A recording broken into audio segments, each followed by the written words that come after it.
Imagina una persona muy especial. Imagina la persona que inventó el traje de astronauta antes siquiera de que la NASA existiera. Imagina el primer hombre que cruzó el estrecho de Gibraltar en avión, el mismo que cruzó el Atlántico en un Zeppelin alemán. Imagina un hombre que predijo la bomba atómica y la fecha de la llegada del ser humano a la Luna 40 años antes del acontecimiento. Imagina un hombre condecorado por Inglaterra, Francia, Alemania, Estados Unidos y España. Un hombre honrado por reyes y por repúblicas y por la ONU. Imagina un hombre que tuvo como amigo y admirador a un tal Albert Einstein. Un hombre cuya brillantez científica y técnica fue codiciada por alemanes, americanos y franceses. Un hombre que sonó al premio Nobel. Un hombre que renunció a todo a cambio de su palabra de honor. Imagina un hombre que fue presidente de su república. Ahora imagina que ese hombre fuera español y que se llamara Emilio Herrera Linares. Deja de imaginar. Esta es la increíble historia de uno de los personajes más importantes y brillantes del siglo XX, al que su propia patria casi borró de la historia.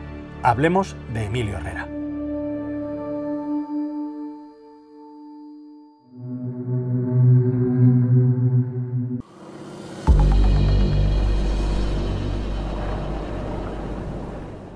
Emilio Herrera Linares nace en Granada en el año 1879. Nace en el seno de una familia de clase alta con un padre militar de alto rango que además de militar es ingeniero y un auténtico apasionado de la ciencia. De hecho, en la planta de arriba de su casa tiene una sala laboratorio donde hace experimentos y lo que entonces se llamaba como ciencia recreativa. Su padre iluminó con arcos fotovoltaicos, por ejemplo, la Alhambra de Granada nada menos en el siglo XIX, e igualmente también se traía los últimos avances de la ciencia a Granada para mostrarlos allí, como los globos aerostáticos. En este ambiente crece un niño, Emilio Herrera, que ya destaca rápidamente por ser un genio de la ciencia. Y de hecho, a los 15 años salta de sus estudios de matemáticas directamente a la universidad y de ahí a la Escuela de Ingenieros a Guadalajara.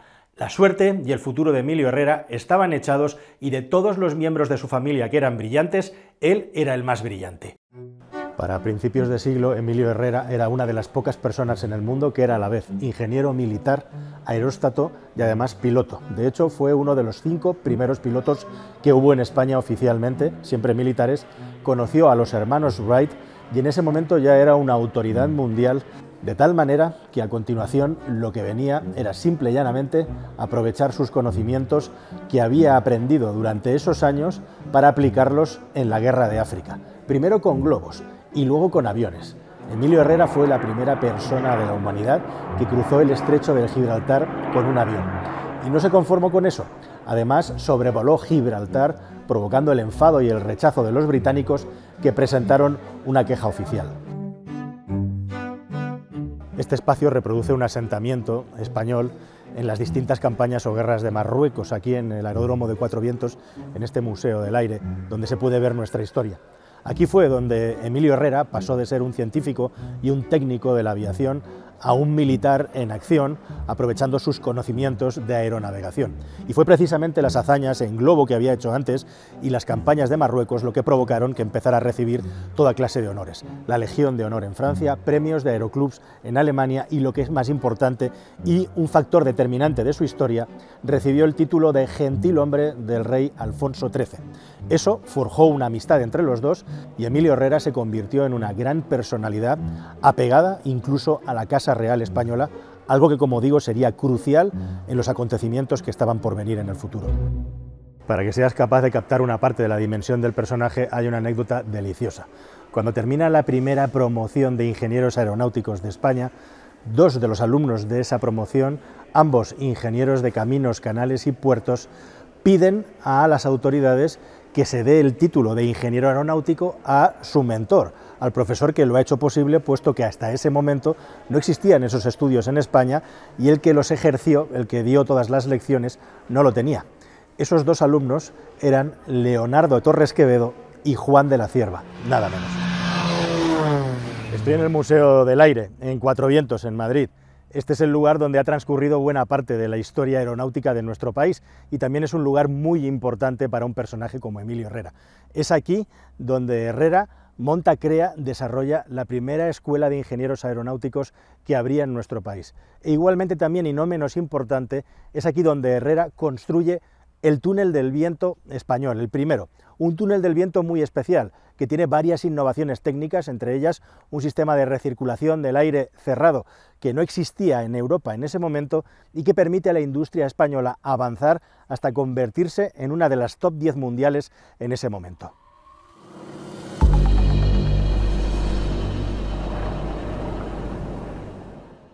Emilio Herrera no había llegado a los 30 años y ya se había convertido en una celebridad mundial por la cantidad de viajes que había hecho en globo, por las travesías que había realizado en avión y por lo certero de sus cálculos y técnicas científicas. De hecho, déjame que te dé una anticipación. En el año 1932 dio una conferencia en la que predijo que el hombre llegaría a la Luna en un plazo de no más de 50 años. Y lo clavó. Desgraciadamente, Herrera murió en el año 67, solo 2 años antes que el ser humano llegara definitivamente a la Luna. Pero no nos adelantemos tanto, que todavía hay mucho más que contar.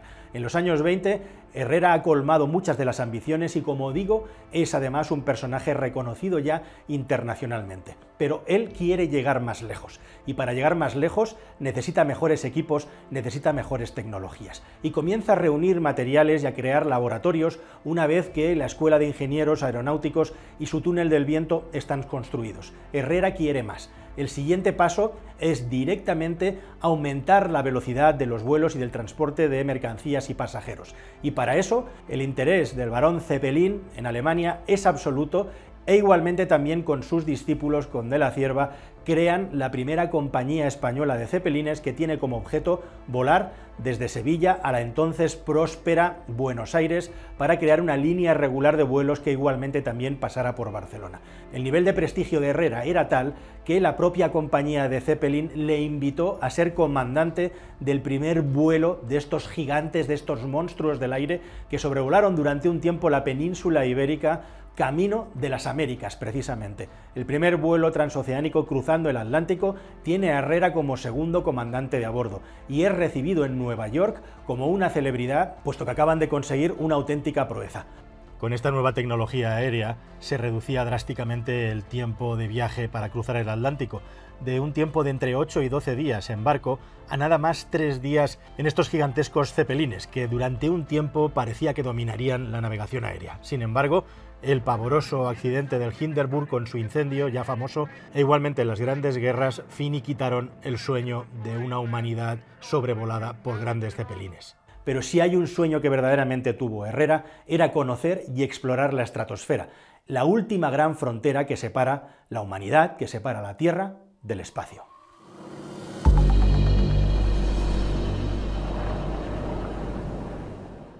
Herrera era un experto piloto y un experto aerostato, pero quería llegar más allá. Tanto en Francia como en la Unión Soviética había habido ya experimentos y récords de altitud en globo en los que se había llegado a la estratosfera mediante cabinas presurizadas. Herrera quería llegar a la estratosfera con un traje y moverse por dentro del cestín, del globo, de una manera completamente autónoma para poder hacer experimentos mucho más avanzados que los que habían hecho franceses y soviéticos. Se puso a trabajar en el traje o la escafandra estatronáutica, que es el primer traje formalmente de astronauta que el ser humano ha desarrollado a lo largo de su historia. Es un traje tremendamente avanzado, aunque parezca precario, es un traje presurizado y que con distintas capas de materiales y de caucho consigue hacer una suficiente capa de aislamiento como para que una persona pueda sobrevivir ahí arriba a temperaturas extremas, a presiones mucho menores y a una total ausencia de oxígeno. De hecho, otros precursores de la aviación y del aerostatismo en España habían intentado proezas similares y habían acabado falleciendo. Así que Emilio Herrera se pone a trabajar a fondo en su proyecto maestro, que es subir a la estratosfera en globo con un traje que le proteja tanto de las inclemencias como de la falta de oxígeno como de la radiación cósmica. Y ese traje lo perfecciona, lo desarrolla, lo prueba, incluso manda montar una cámara hipovárica en su laboratorio, que es la primera que se monta en España, y resultado de ese experimento en el interior es esa fotografía en la que Herrera tiene una cara como entre éxtasis y un vaído, en el que probablemente estaba pensando satisfecho, se estaba relamiendo en lo que iba a ser su experimento. Todo parecía estar preparado y de hecho tenía la atención mundial. Incluso medios de comunicación alemanes de máximo prestigio vinieron a interesarse por su proyecto. En España había mucho run run y había una parte del estamento militar que directamente no quería que Herrera subiera a la estratosfera. Pero no era una cuestión solamente de dinero, era que estaban preocupados porque le pasara algo y España perdiera a uno de sus mayores baluartes técnicos y científicos del momento. Así que Herrera fue, por un motivo u otro, retrasando el lanzamiento previsto para el año 35, entre otros motivos, porque precisamente por sus contactos le llegaban materiales de Alemania y de Suiza que eran cada vez más avanzados y más precisos para poder hacer su misión. Ese pedazo de traje de astronauta, ese precursor, tenía, además de la presión adecuada y la temperatura adecuada, distintos sistemas de medición con los que él a la vista podía controlar temperatura, presión y los parámetros necesarios para poder seguir con vida ahí arriba. Igualmente, 2 paracaídas por si algo fallaba o se sentía mal, lanzarse al vacío y poder sobrevivir. Y mientras iba preparándolo todo y estaba a punto de lanzarse en la que sería la misión de su vida, algo terrible sucedió, algo que nadie podía controlar: el estallido de la Guerra Civil Española.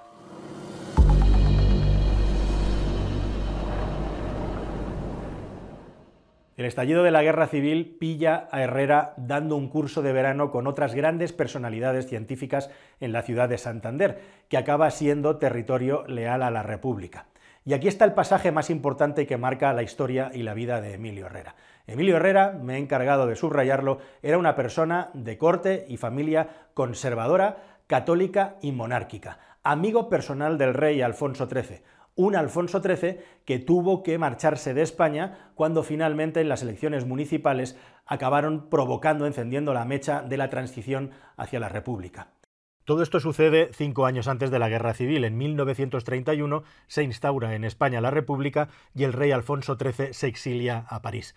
Y hasta París que se va nuestro Emilio Herrera, porque él había jurado fidelidad a la corona y ahora se encontraba con un dilema moral. Consultado al rey, Alfonso XIII le dijo clara y serenamente a Emilio Herrera que su deber era servir a la República, puesto que ese era en ese momento y a partir de entonces el legítimo gobierno de España. Y así fue como el futuro de Emilio Herrera quedó ligado a la República indefectiblemente, cosa que provocó los acontecimientos que seguirían al estallido de la Guerra Civil en el 36.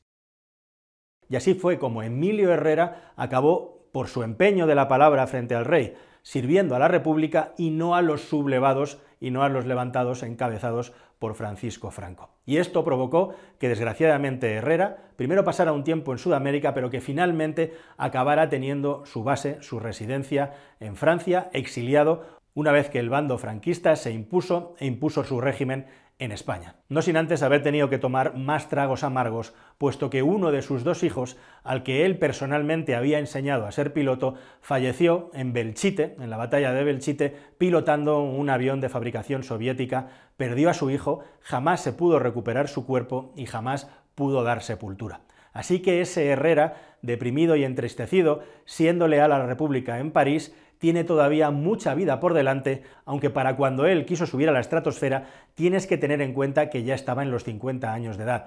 Pero eso no significa precisamente que la mente de Herrera, a pesar de todo, estuviera en decadencia.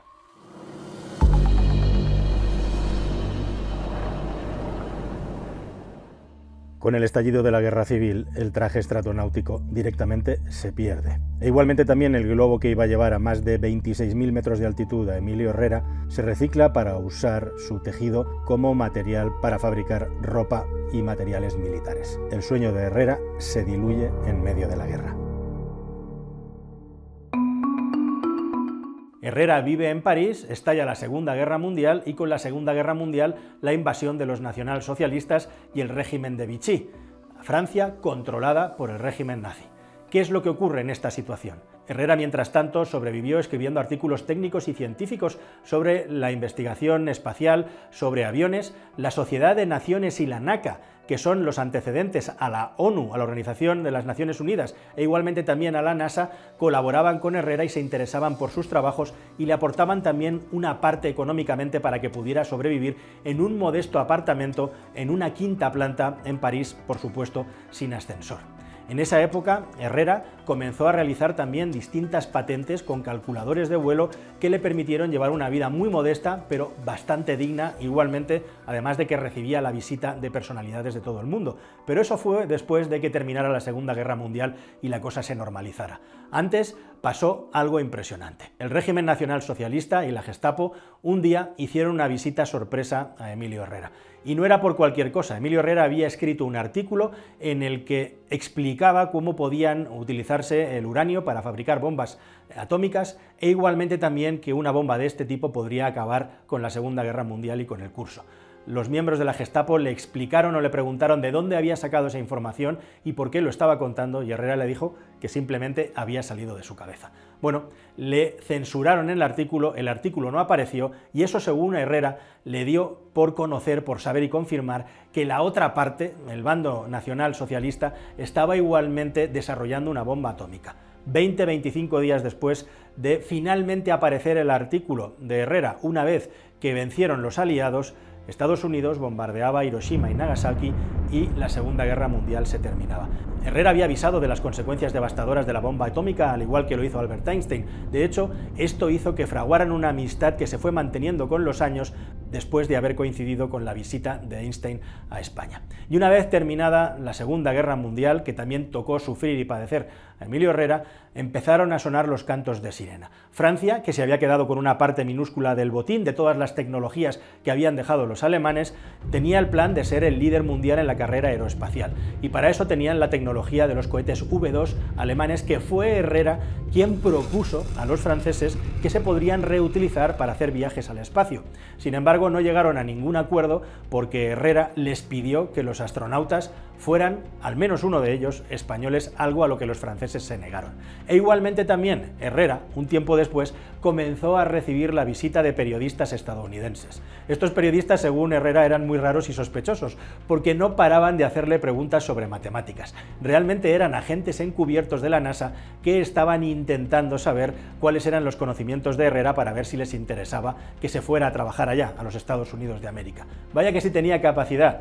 Estados Unidos literalmente, y según las crónicas, ofreció a Emilio Herrera un cheque en blanco para ir a trabajar a la NASA.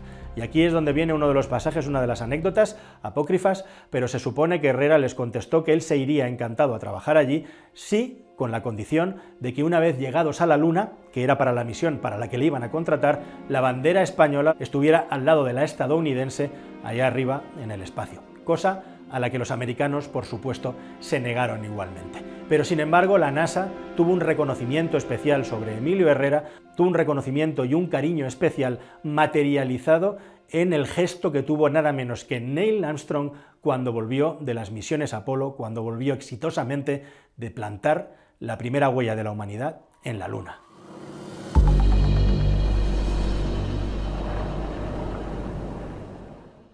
Tal fue la importancia de las aportaciones del traje espacial de Emilio Herrera que, aunque él no pudo ver la llegada del hombre a la Luna, que se produjo en el año 69, Herrera fallece en Ginebra en el año 67, sí que a uno de sus discípulos, que marchó a Estados Unidos a trabajar con la NASA, Casajust, le entregaron una roca, una piedra lunar, en homenaje precisamente al trabajo de Emilio Herrera.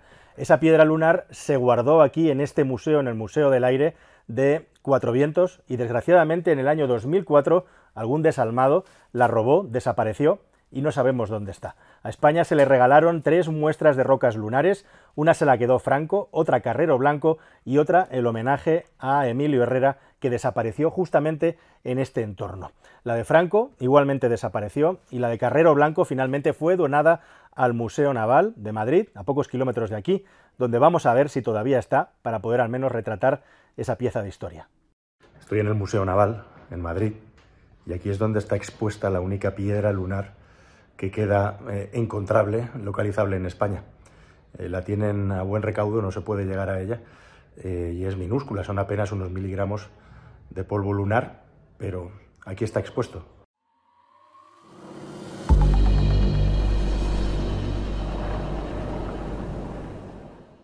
Emilio Herrera fue un increíble hombre de honor.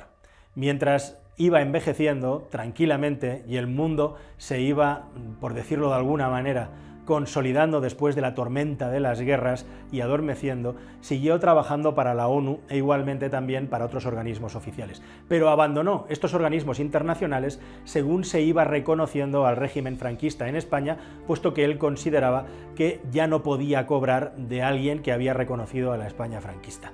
Igualmente, a lo largo del tiempo, fue escribiendo artículos y desarrollando, como digo, tecnologías que fueron las que le dejaron ir sobreviviendo, y para terminar, en el año 1960, el gobierno en el exilio de la República nombró presidente a Emilio Herrera, y entre el año 60 y 62 Herrera fue presidente de la República. Posteriormente acabó siendo ministro sin cargo, pero ministro honorífico de la República. Para aquel entonces la República prácticamente no tenía fuerza ni sustento económico, puesto que España había normalizado las relaciones con Estados Unidos de América, e igualmente también la puntilla fue cuando Estados Unidos colocó sus bases militares en nuestro país, con lo cual tácitamente el régimen franquista había consolidado absolutamente su posición a nivel internacional.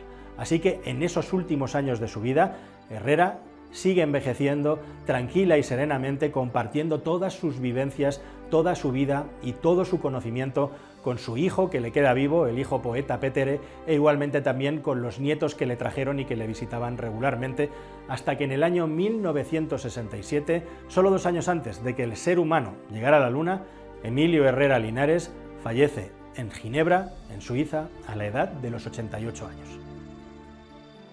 Hace un año me fui a Granada, en agosto también, para grabar este vídeo junto a la escultura que allí hay de Emilio Herrera. Igualmente sus restos reposan en un cementerio de la ciudad desde los años 90. Pero a la vuelta comencé a investigar y me di cuenta de que solamente conocía la punta del iceberg, el asunto del traje de astronauta, cuando la figura de Emilio Herrera era mucho más grande, era casi inabarcable.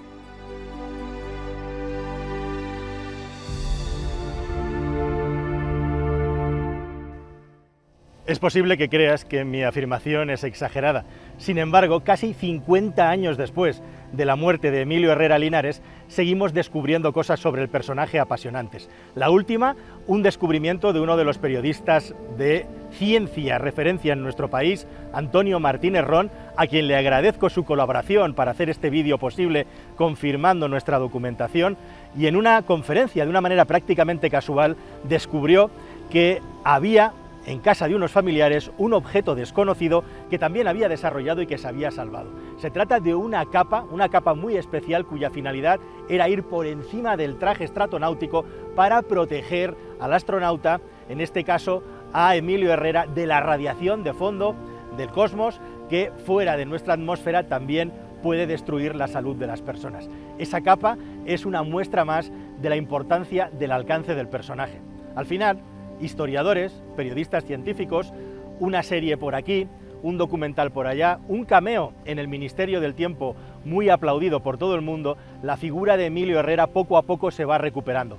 Pero aún queda mucho camino por recorrer. En cualquier otro país, Emilio Herrera sería una celebridad, todos los pueblos tendrían una calle en su nombre y, en definitiva, uno de los mejores científicos y un personaje clave en la historia del siglo XX de nuestro país y de todo el mundo, sigue siendo un perfecto desconocido y recibe reconocimientos y recibió reconocimientos en vida, muchos más fuera de nuestras fronteras que dentro de nuestras fronteras. Y todo por estar en un momento dado en un lugar que no era el lugar correcto en el momento correcto.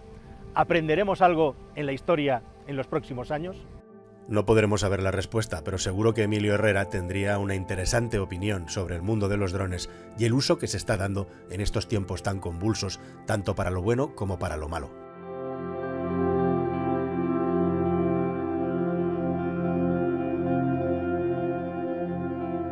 Espero que hayas disfrutado de este vídeo tanto como hemos hecho nosotros produciéndolo y construyéndolo.